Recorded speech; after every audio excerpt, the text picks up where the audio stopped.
আশীর্বাদের পর্ব কমপ্লিট হয়ে যাওয়ার পরে তারপর আমরা বেরিয়ে পড়ছিলাম ভাইয়ের জন্য বউ আনতে। আর এইদিকে দেখো আমরা কথা বলতে বলতে গল্প করতে করতে ভাইয়ের শ্বশুর বাড়িতে চলে এসেছি।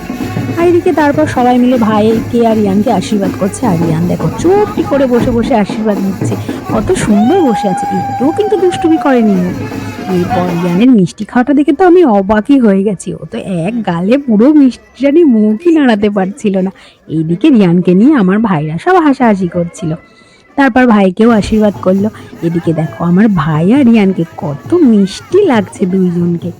তো ভিডিওটা তোমরা দেখতে থাকো, আর ভিডিওটা কেমন লাগছে তোমরা কমেন্ট করে কিন্তু জানিও।